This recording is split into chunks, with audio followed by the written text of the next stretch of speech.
To the hottest chat in the MFing game. A-Side official. You already know. Just came on here for a shorty. David Benavidez, David Morrell press conference had a little bit of heat to it. You feel me? The back and forth trash talking. They don't like each other. I love it. Yes, I do. I love it, shawty. Because it makes it that much interesting to really be prepared about two fighters who we know is going to go in there and clash. Not that shit we just seen over there in San Antonio.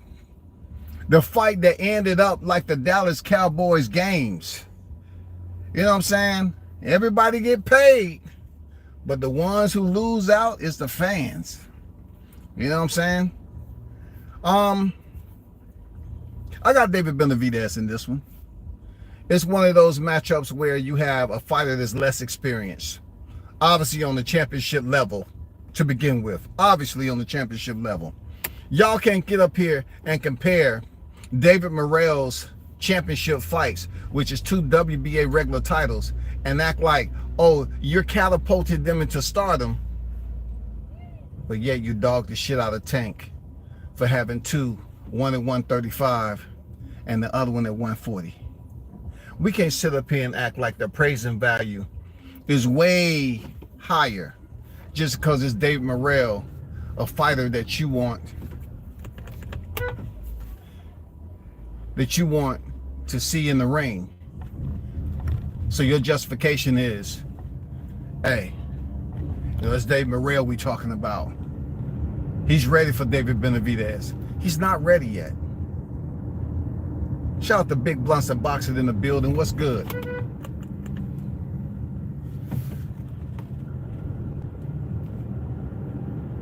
He only has 11 professional fights.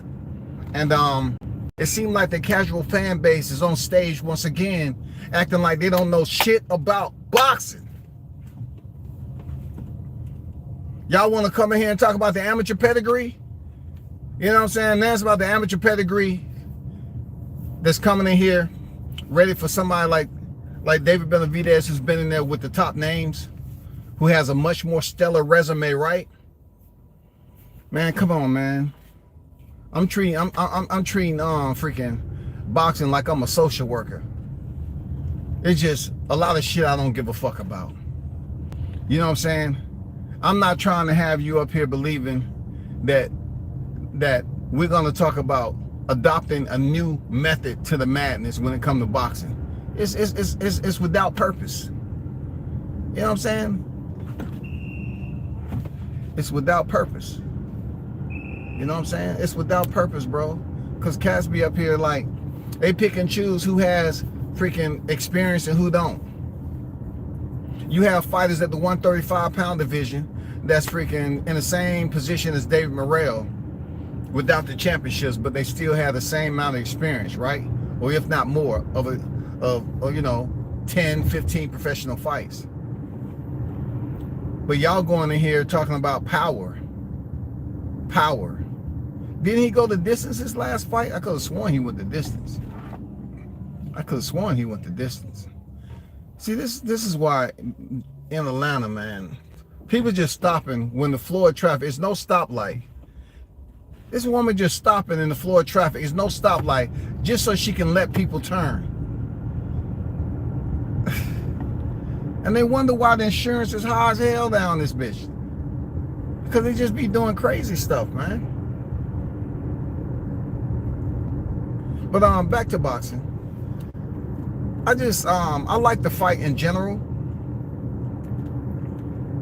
But I believe there's some people that's overhyping it just because they are infatuated with David Morrell. They are absolutely, look, the admiration they have for David Morrell, who has fought nobody.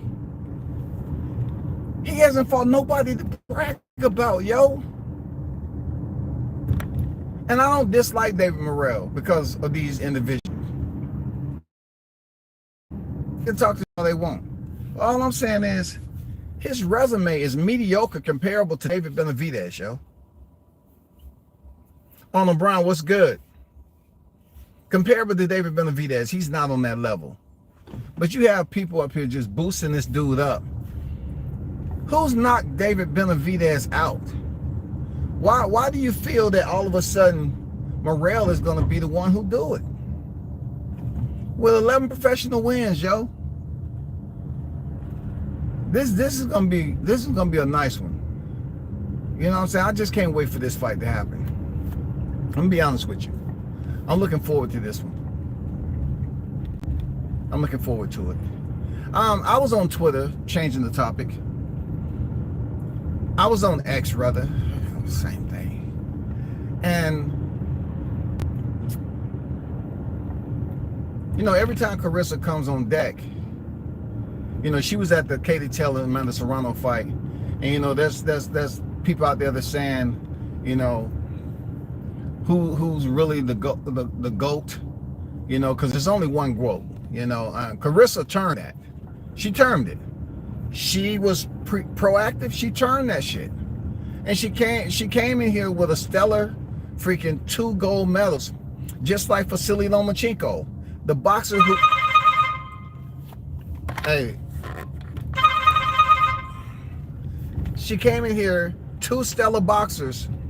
I mean, like two stellar boxers, as in Vasily Lomachenko, who also came here with 2 gold medals, just like some other fighters who came here with 2 gold medals, right? But so when it comes down to Carissa Shields' recognition, okay, that's where it gets a little bit interesting, because a lot of people refuse to give her optimum recognition due to her attitude. We saw what happened when she was knocked down in sparring and how nasty it got. So I look at it like this. Amanda Serrano and Katie Taylor had some incredible fights. Very, very entertaining. I'm not gonna lie to you. Very, very entertaining fights. So you have these boxing fans comparing who's really the GOAT when it comes to the Katie Taylor, Amanda Serrano freaking matchups. Now, I would say it's very entertaining. I'm not gonna lie. I love watching Amanda Serrano fight. I'm not gonna lie to you. I enjoy it. But I was on X, and you had Shakur Stevenson up here saying the same thing that Clarissa's always saying. If you're telling people about your achievements and it's already documented and recorded, then there's a problem.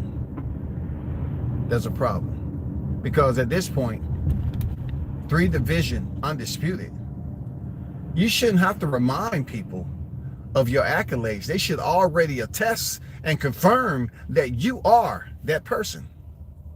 So Shakur Stevens is up there telling people that, yeah, Carissa has 2 gold medals and I rock with Katie, but no, because somebody said that, you know, Katie is that fighter, right? And I said to myself, what point does it make for any fighter to go up here and reciprocate something that's already recorded? Then somebody said something very interesting to Shakur Stevenson. I feel it was a drop the mic moment. If you go over here under this tweet that's out there, is a drop the mic moment. Oh. Arsonist. Arrest him on the spot. Take him in. You know what I'm saying? And just counsel him and say, hey, before you burn up the spot like that, man, just make sure you take a look around so you won't, you know, have so many casualties, innocent bystanders. Man, this person said, if you support Carissa Shields so much, why aren't you ever at her fights? You talk all that and you're never at her fights, man. And he was right. You know, Shakur Stevenson is always talking about Carissa this, Carissa that. And that person said, you always at Terrence Crawford fight. You're always over here. You're always over there. But we don't see you at Carissa Shields fights. Damn. I said, you know what? They have a point. And then they said, you know, some other shit. I ain't here to dog Shakur out like that. But I just felt that was a drop the mic moment because they pretty much called Shakur out on his shit. He said, you always talking about how that's my sis and that's my bro and all that shit, and we don't see you at a Carissa Shields fight. If they ain't throwing a motherfucking combination to the body with Tyson hands, god damn. I said they have a point. Real talk. They have a point. Shout out Mr. International Toby Bartlett. What's good? I see you in the building. Shout out to everyone else. But I just thought that was a drop the mic moment because it was absolutely facts. Absolutely facts, y'all. I'm not gonna lie to you, it was absolutely facts. But I will definitely drop by a little bit later. I'm in these ATL streets. You can understand that. Shout out to my supporters, man. You know what I'm saying? Thanks y'all for always pulling up, supporting the channel. Real talk. And I shall see you next time. Peace. I'm out.